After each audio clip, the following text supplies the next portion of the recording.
So the Christian life, one way to think about the Christian life is that we are navigating by the truth. We are making our way through life based on the truth of God in His Son, Jesus Christ. You know, if you are trying to get from one place to another and you have bad information, it is very hard to navigate.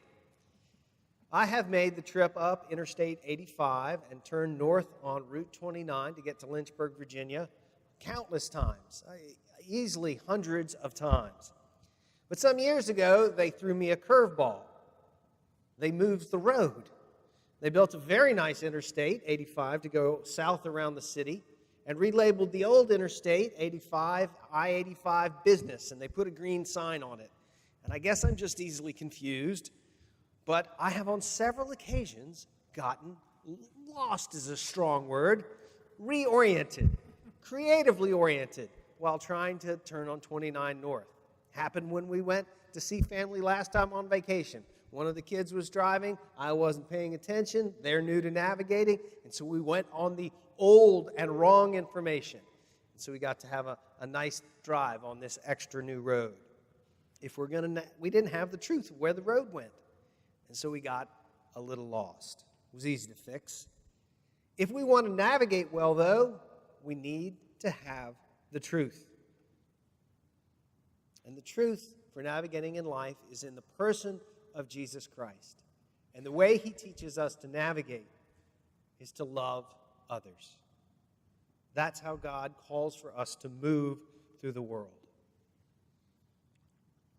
When we wonder what path to take, it is the path of love, above all, that we should take. I mean, that's common throughout the teaching of the New Testament, the teaching of Jesus. Even people who know very little of Jesus will know that He taught to love others. And indeed, He teaches us to love even our enemies. Or if we flip over into Paul, we can hear Paul write things like, "Let each of you look not to your own interest, but to the interest of others."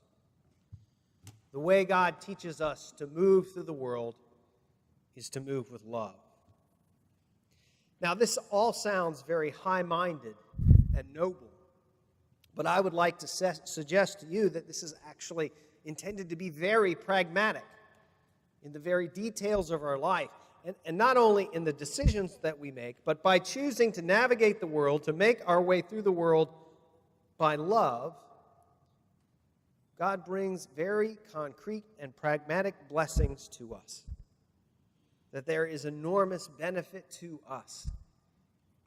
It would not seem so at first, but moving in the world, through the world with love, sets us free. John lays out a variety of ways that we're free, that by moving in love, we become free from fear. By moving in love, we are free from guilt. By moving in love, we are set free from hatred. By moving in love, we are able to move in the world with confidence. Not in ourselves, of course, but confidence in God. By moving in love, we are set free from fear. John writes that we have moved from death to life. All human beings at some point experience some fear of death. It is the great unknown. But the good news of the gospel of Jesus Christ is that which was unknown can be known. Christ has been raised from the dead. And in our baptism, we have begun to experience that same new life through Jesus Christ. Of course, death continues to bring us grief and sadness, but we do not have to be afraid in the way that we would on our own resources. This is a very practical matter for us as a church today. This week, one of our saints, Jenny Leitner, passed away after a long and productive life, 80 years. And this afternoon at 2 o'clock, her family, her friends, many of us will gather to grieve and to rejoice that for her, suffering has ended. For her, everything that was good in her has been brought to perfection. And every shortcoming and painful desire has been fulfilled. though that she is dead to us, she is alive forever with Christ. That is a powerful antidote for fear. We do not need to be afraid. It is as if we were children. Do you remember when you were a child, or your own children or grandchildren? That sense of dread. What is in the open closet? What monsters lay in there to come and get me? And then mom or dad or grandma and grandpa, if you're very courageous, you yourself would turn on the light and dolls and Legos that I was supposed to put away. Nothing to be afraid of. The resurrection of Jesus Christ is God shining a light into all of our fear, showing that He is more powerful, not just to dispel it, but to overcome the things of which we are afraid. Brothers and sisters, some of us walked in here this morning afraid, perhaps terrified of something. And unlike the shadows in the closet, something that is appropriate to be afraid of, an illness, a failure, the unknown.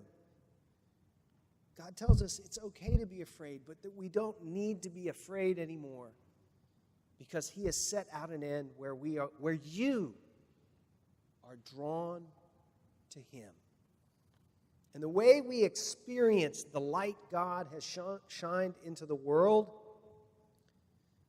is by moving through life by loving others. Christ came into the world and loved those around Him, whether they were lovely or not.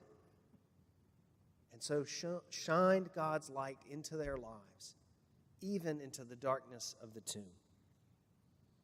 So trusting in the truth, trusting in Jesus Christ, sets us free from fear. You may need to remind yourself, like small children afraid of the closet, but you need not be bound up by that fear. Walking in the way of God, trusting in the truth of Jesus Christ, also sets us free from guilt. You know, sometimes we're guilty. There are a lot of reasons for guilt. Sometimes we're guilty because of, psychological pressures or how we grew up, but sometimes we're guilty because we just did something wrong, right? It doesn't matter to God. I mean, what we do or don't do, of course, matters, but God's power in Jesus Christ is to set us free from the shackles of guilt. When we feel guilt, when guilt weighs us down and draws us back and hinders us, we are believing in a lie. And this is the lie. The lie is that you are only as valuable as your worst mistake. What a terrible way to navigate through life. To think if we were only as valuable as the worst thing we had done, oh my goodness. But that's not the truth. The truth is, your worth is clear in the person of Jesus Christ. That's who you know who you are, and are so you are free from guilt. We heard this in the passage. It's a little hidden. When John writes, he's writing about our conscience. He writes that when our hearts convict us, or our hearts are free from conviction, what he's writing about there is guilt. And when we are burdened and shackled and weighed down from guilt, what we can do is navigate through that guilt by believing this truth about Jesus. He shows us our value. God, knowing our mistakes, knowing our sins, still gives the endless gift of His Son for you and your salvation. The sacrifice on the cross reveals to us God's endless love and valuing of us, and so sets us free from condemnation. He shows us how much we are worth to Him. This is a little, perhaps, any example to show the value of God's gift in Jesus Christ is always going to be a little trivial. So this risks that. Years ago, I went to an auction, a farm auction. And this farmer, as I think is the way of many farmers, collected a lot of stuff over the decades. It wasn't enough to have one old tractor. You need 6 old tractors.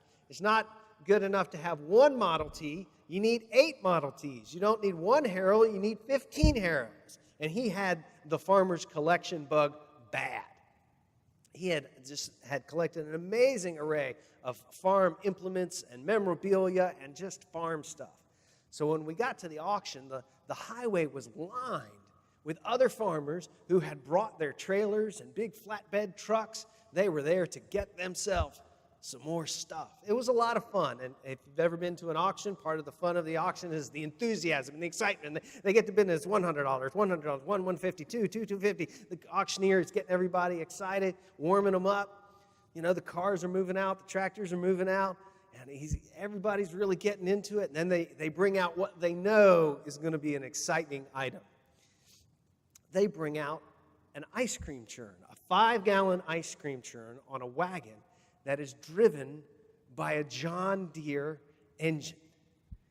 And you can just see all these guys in their overalls starting to gather around it and talk about it. You can see in their mind, they're imagining being at their grandfather's farm working on a John Deere tractor, and they can imagine in the future they're churning ice cream for their grandkids and all their kids. And the auctioneer, he knows he's got one here. He's got people who are going to be way excited, overexcited about buying this ice cream churn. They fire up the motor and get it rattling along, and the crowds build up, and they start auctioning off $100, $152, $250, $300, and the price just keeps going up and keeps going up and keeps going up, and still finally somebody is just delighted to have spent $1,250 on an ice cream churn he's going to use once, and he couldn't be happier to spend the money.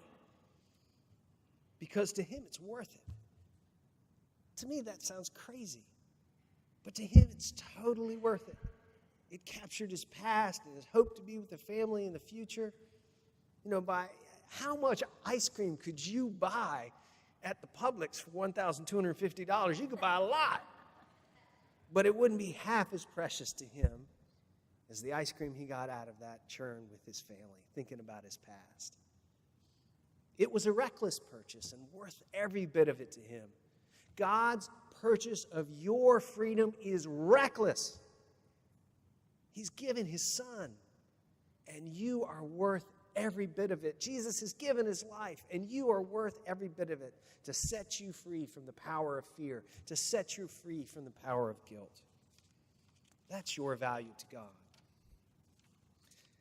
God also sets us free from the power of hatred. Hatred is a terrible power in our life. When we came to the mention of Cain, did anybody else find that to be strange? I just wondered, why is he bringing Cain up here?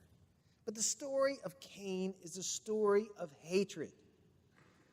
Cain and his brother Abel both make offerings to the Lord. Abel offers a sacrifice of meat, and Cain offers a sacrifice of grain. God judges Abel's sacrifice to be worthy and Cain's not to be worthy. That's another sermon on why. And how does Cain respond? Is it fair for him to be upset? Maybe. But what does he do?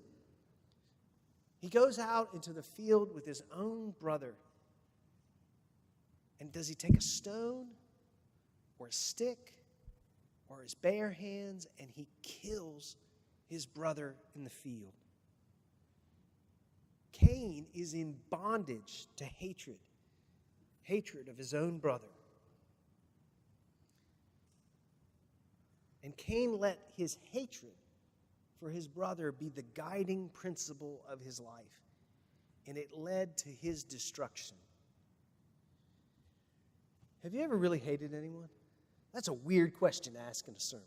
I realize that, but hatred is a powerful and real force in our life. So we need to ask it, have you ever hated anyone? And if so, do you know that God has given us a way to make our way out of the bondage of that hatred?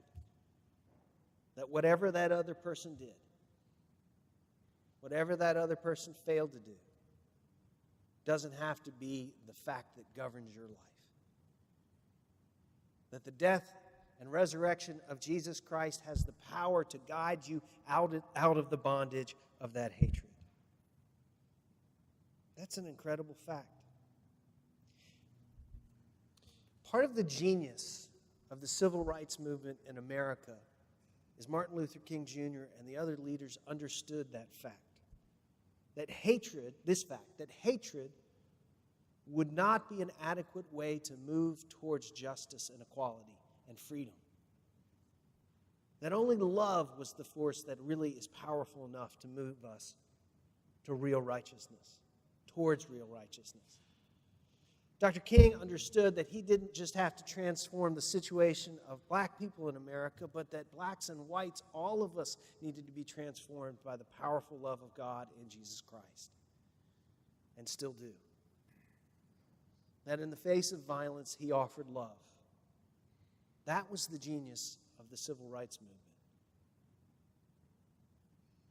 He understood that we can't be governed, we can't guide ourselves in life by hatred, but that we are set free in Jesus Christ. By loving one another, we will find the chains of hatred slip from our own hands and feet. The last thing that we find navigating by the truth does is it gives us confidence.